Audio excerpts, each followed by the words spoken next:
याच्यामध्ये आपल्याकडे Kothrud police station या ठिकाणी 2/2024 दिनांक 5/1/2024 रोजी 302 प्रमाणे गुन्हा दाखल होता. त्याच्यामध्ये शरद मोहोळ याचा मृत्यू झाला होता. त्या दरम्यान आम्ही गुन्हे शाखेने आजपर्यंत या गुन्ह्यामध्ये जवळपास 15 आरोपींना विठ्ठल शेलार सर आम्ही अटक केलेली आहे. त्याचबरोबर जो याच्यातला आरोपी आहे, जो पाहिजे आरोपी आहे गणेश मारणे, तो काही दिवसापासून बाहेर होता. त्याच्यामध्ये आपल्या गुन्हे शाखेची जवळपास 8 पथके त्याच्या मागावरती होती.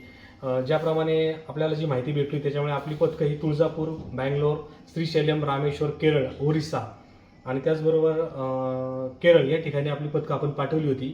ज्या वेळेस आपली पथकं त्या ठिकाणी जात होती, पोहोचत होती, त्यानंतर आरोपी हा पलायन करत होता आणि आज रोजी आपल्याला आरोपीची ही कॉन्क्रीट माहिती जी प्राप्त झाली की नाशिक या ठिकाणी आरोपी आहे.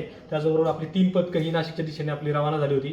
संगमनेर च्या पासून ते spine road, Nashik road, Bhosari इथपर्यंत आपल्या पथकांनी त्याचा पाठलाग केला. त्याचबरोबर समोरच्या एका पथकाने त्याला इंटरसेप्ट करून आपण गणेश मानव त्याच्यासोबत 3 इतर त्याच्या साथीदारांना आपण ताब्यात घेतलेले आहे. याचबरोबर गणेश माने याला आपण अटक केलेली आहे. सर, अटक केलेल्या आरोपीचा रोल काय आहे नेमका? याच्यामध्ये आता आपण आता आपण त्याला अटक केलेली आहे. अटक केल्यानंतर आपण कोर्टामध्ये उद्या त्यांना प्रोड्यूस करणार आहे. त्यानंतर आपण त्याचा जो काही रोल आहे तो आपल्याला जे पुरावे प्राप्त झाले त्याच्याप्रमाणे आपण निष्पन्न करणार आहे. सर, काय संशय आहे पोलिसांना पण त्याचा रोल? याच्यामध्ये मुख्य आरोपी असल्याचं आपल्याला प्राथमिकदर्शी तपासामध्ये निदर्शनास आलेले आहे.